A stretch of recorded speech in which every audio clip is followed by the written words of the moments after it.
Alright, people, welcome to my channel.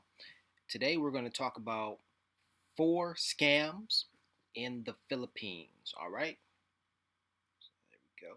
Nice little shot of me. I'm in the screen here. Okay, so the first scam that I'd like to talk about uh, involves children. Alright, now if you go to certain parts of the city, there may be homeless children, which the Philippines is a poor country, so you're already going to encounter a lot of poverty, especially if you're in Manila. But even if you're outside of Manila, you may encounter it. But especially in the capital, in Manila, abject poverty is apparent almost everywhere that you look. From families sleeping on sidewalks, I mean, entire family, excuse me, to, homeless vagrants just, moving around the city or whatnot. Um, as well as extreme, extremely dirty sewage or waterways. Um, I remember passing some bridges and looking down and seeing the water below, and it was black, covered with potato chip bags and all kinds of plastic and things. Okay, so enough of the desolate descriptions about the landscape in Manila. These are the scams that I encountered. So the first one involves kids. Now the children will stick their hands into your pockets in order to pull out your wallet. Um, this can happen in almost any city in any part of the country. So you always have to be alert and be aware of your surroundings. And kids that are coming up to you are not trying to be cute and trying to play with you. They're trying to stick their hands inside of your pockets to steal your wallet. They'll run away and you'll never see them again, or your wallet, your money, your credit cards, etc. So be careful, be alert. Next, number two, counterfeit change. Okay, I had this instance where I hopped into a taxi. I rode the taxi to the Mall of Asia, and I handed the gentleman a 1,000 peso bill. That was my fault. I should not have handed over such a large bill and expected him to have change. That was completely my fault. So the point here is carry around smaller bills, and even if it's just your first day, as it was mine, make sure that you exchange money and you have small bills to carry around, because the average Filipino, from my in my opinion and from my experience, doesn't carry around any change, doesn't have that change. So anyhow, I was in the taxi. I handed him a 1,000 peso bill, to which he reached into his pocket and pulled out counterfeit change. He handed it to me. I looked at it at a glance. I made a cursory check, and it looked good to me. I exited the vehicle. He sped off. I went into the mall. I tried to purchase something, and they told me, "Sorry, sir, these bills are counterfeit, and you can't use them to purchase anything." I think a 1,000 peso bill was something around $20. Don't quote me. I haven't checked. I haven't fact checked. I haven't checked the exchange rates, but whatever it was, I lost. I lost the money, and I couldn't use it to purchase any souvenirs. So counterfeit change or counterfeit money. You have to be on the lookout for that. Next, I was in Manila and I was staying at the local hotel. I forgot the name. I do recall that it was across the street from the U.S. Embassy, and I chose that particular hotel because I felt that it would be safer being across the street from the U.S. Embassy. Um, it was for the most part, but it didn't meet my cleanliness standards. It was still pretty bad. There were roaches in there, and it was it to a cursory glance, to the naked eye, a quick glance, and everything looks fine. But on a closer inspection, you can find that no, things were not as they seem.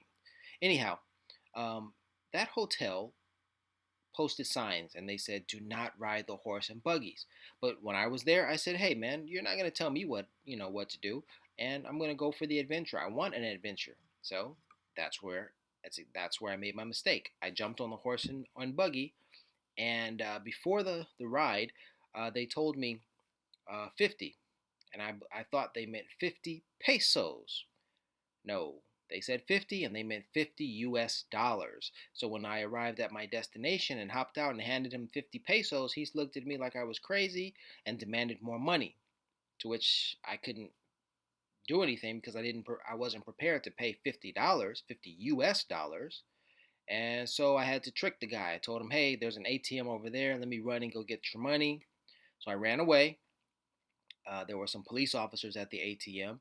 So when I got in there, I pulled out maybe $10 or $15 more, and I told the police officers the situation. So the horse and buggy moseyed on over to the ATM, and with the support of the police, I told them, I told them I wasn't going to pay them any more than $15 for the trip that they had paid me, take it or leave it.